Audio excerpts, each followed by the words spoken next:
Hello बच्चों, let's read the question. The question says that refers to the given diagram and identify the incorrect character regarding it. Options are option A, it was first seen by Fleming in 1882. Option B, it is a snapped chromosome. Option C, RNA synthesis is negligible in the loops shown in the diagram. Option D, they remain in extended diplotin phase permanently. Question को understand करने के लिए जो की concept है वो है एक क्रोमोसोम। क्रोमोसोम्स जो होते हैं वो ऑर्गेनिजम्स के अंदर सेल साइकिल के टाइम पे जब डीएनए ऑर्गेनाइज हो जाता है तो वो ये स्ट्रक्चर बनाते हैं जिसे हम बोलते हैं क्रोमोसोम। क्रोमोसोम्स जो होते हैं ये अलग अलग टाइप के होते हैं। एक स्पेशल टाइप का क्रोमोसोम होता है जिसे हम बोलते हैं लैंप ब्रश क्रोमोसोम। तो ये एक लैंप ब्रश क्रोमोसोम का डायग्राम है। क्रोमोसोम ये एक स्पेशल टाइप का क्रोमोसोम होता है जो कि जब सेल साइकिल स्टार्ट होती है, सेल के अंदर सेल साइकिल स्टार्ट होती है जब सेल को डिवाइड करना होता है। तो इस सेल साइकिल की मल्टीपल फेजेस होती हैं। ये मल्टीपल फेजेस होती हैं जैसे कि इंटरफेज, फिर prophase, then metaphase, then anaphase, then telophase. जो इसकी प्रोफेज स्टेज होती है इसमें बहुत सारी सब स्टेजेस भी होती हैं। तो इसमें से एक स्टेज होती है डिप्लोटीन।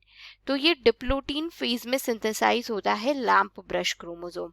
अगर आप इस क्रोमोसोम को अच्छे से ऑब्जर्व करोगे तो यहाँ पर इसमें दो लूप्स आपको दिखाई देंगे। Here are the two loops of the chromosome.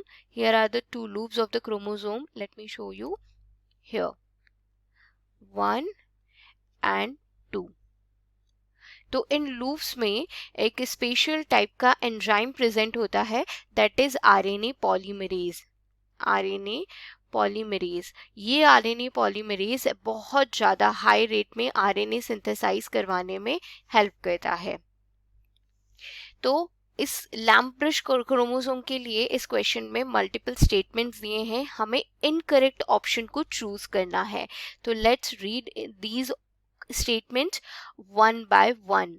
First statement है it was first seen by Fleming in 1882। तो yes, it is a correct statement. Fleming नाम के एक साइंटिस्ट ने इसको 1882 में फर्स्ट टाइम माइक्रोस्कोप में ऑब्जर्व किया था। तो इट्स अ करेक्ट स्टेटमेंट।